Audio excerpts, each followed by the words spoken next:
क्षेत्र सूचना पक्षर आयोजित 23तम लोकमेला और 16तम कृषिमेला को आगामी दिन में विश्वमेला करने सरकार संकल्पबद्ध बोली कहिसेंती सांसद डॉक्टर संबित पात्र। पुरीर स्वर्णाभ बेलाभूमि आयोजित यह मेला को उद्घाटन करने अवसर में श्री पात्र कहिथिले जे समग्र भारतवर्षर कलाकारंकर एठारे समावेश हेउछि। सेहिपरि कृषि बहुबहुल ओडिशार कृषिर विकास पई जातीय लोकमेला परि एही कृषिमेलार आयोजन ओडिशा को समृद्ध और विकसित करिवो।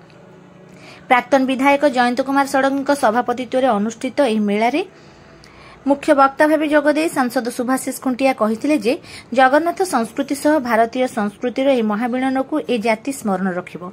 अनुष्ठान संपादक राजेश कुमार महांती परिचालन में अनुष्ठित यह कार्यक्रम में अन्यतम अतिथि भाव डॉक्टर हरेकृष्ण शतपथी, डॉक्टर देवेन्द्रनाथ तरेई, बद्री मिश्र, माधवचंद्र पूजापंडा सामंत, गौरहरि प्रधान, हेक्टर मिश्र और जयंत दास प्रमुख योगदान करथिले। एही कार्यक्रम को चंद्र विजय मिश्र, डॉक्टर विश्वनाथ मिश्र और श्यामप्रकाश सेनापति संयोजना करथिले।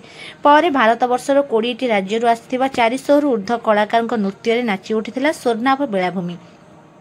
एही उपलक्षे आयोजित कृषि मेला भारत वर्षर विभिन्न राज्य, विभिन्न विभाग, ओडिशार अनेक कृषि प्रकल्प प्रदर्शित होइथिला। रितेश कुमार महांती, विद्रोह केशरी सिंह, नारायण पात्र, सत्यव्रत दास एवं अन्य सदस्य वृंद कार्यक्रम परिचालन में सहयोग करथिले।